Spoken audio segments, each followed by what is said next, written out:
የሀገሪቱን ፕሬዝዳንት ጋዜጣዊ መግለጫ እንዲሰጡ ያስገደደው የ10 ዓመት ታዳጊ ነገሩ እንዲህ ነው።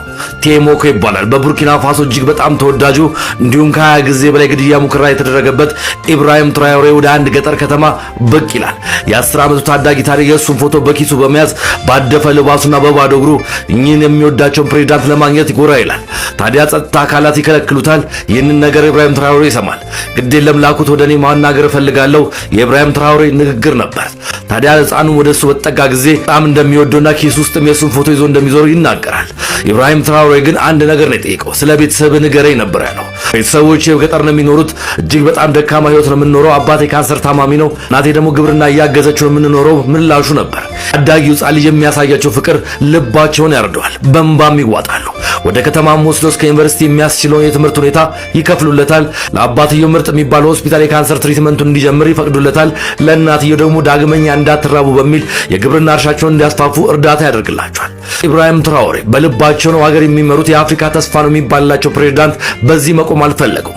ጋዜጠኞቹን ሰብስበው ይህን ይናገራሉ። እኛ እንደ ሀገር መሪ ልጆቻችን በባዶ እግር እየሄዱ ተስፋ ብቻ ይዘው የሚጓዙ ከሆነ እንደ መሪነታችን ውድቅ ሆነናል፣ ለሀገርም ተስፋ የለንም ብለው ይናገራሉ። ታዲያ እነዚህ ህፃናቶች ተስፋ ይዘው ከፍ የሚሉትን እኛ ታሪክ ካልቀየርና ለነሱ ካልኖርን መሪ መሆናችን የቱ ጋር ነው? እመኑኝ ከዚህ በኋላ ምን ታሪክ እንቀይራለን? ይህ ቃሌ ነው፣ ንግግራቸው ነው።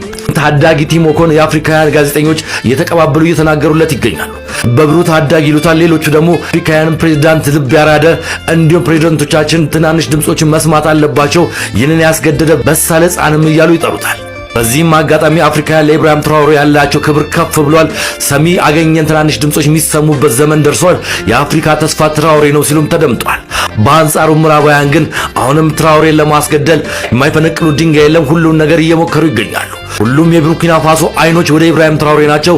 አደባባይ ወጥቶ መሪያችንን ካልጠበቅን፣ አንተ ምዕራባውያን ከሀገራችን ካልወጣችሁ፣ አረምባርነት ንብረታችንን ዘረፋ ካላቆማችሁ እኛ ፕሬዝዳንታችን ከመጠበቅ ወደ ኋላ አንልም፣ አሁንም ቃላችን ነው፣ ሁሌም አፍሪካ የአፍሪካውያን ነች፣ ኢነፍ እያሉ ይገኛሉ።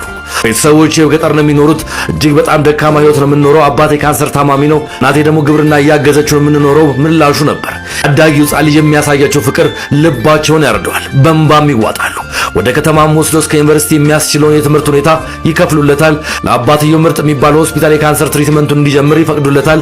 ለእናትየው ደግሞ ዳግመኛ እንዳትራቡ በሚል የግብርና እርሻቸውን እንዲያስፋፉ እርዳታ ያደርግላቸዋል። ኢብራሂም ትራኦሬ በልባቸው ነው ሀገር የሚመሩት የአፍሪካ ተስፋ ነው የሚባላቸው ፕሬዝዳንት በዚህ መቆም አልፈለጉም። ጋዜጠኞቹን ሰብስበው ይህን ይናገራሉ። እኛ እንደ ሀገር መሪ ልጆቻችን በባዶ እግር እየሄዱ ተስፋ ብቻ ይዘው የሚጓዙ ከሆነ እንደ መሪነታችን ውድቅ ሆነናል፣ ለሀገርም ተስፋ የለንም ብለው ይናገራሉ። ታዲያ እነዚህ ህፃናቶች ተስፋ ይዘው ከፍ የሚሉትን እኛ ታሪክ ካልቀየርና ለነሱ ካልኖርን መሪ መሆናችን የቱ ጋር ነው? እመኑኝ ከዚህ በኋላ ምን ታሪክ እንቀይራለን? ይህ ቃሌ ነው፣ ንግግራቸው ነው። ታዳጊ ቲሞኮን የአፍሪካውያን ጋዜጠኞች እየተቀባበሉ እየተናገሩለት ይገኛሉ። በብሩ ታዳጊ ይሉታል። ሌሎቹ ደግሞ አፍሪካውያን ፕሬዝዳንት ልብ ያራደ እንዲሁም ፕሬዝዳንቶቻችን ትናንሽ ድምጾችን መስማት አለባቸው፣ ይህንን ያስገደደ በሳለ ሕፃንም እያሉ ይጠሩታል።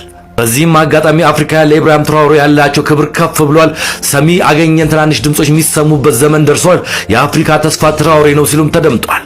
በአንጻሩ ምዕራባውያን ግን አሁንም ትራኦሬን ለማስገደል የማይፈነቅሉ ድንጋይ የለም፣ ሁሉን ነገር እየሞከሩ ይገኛሉ።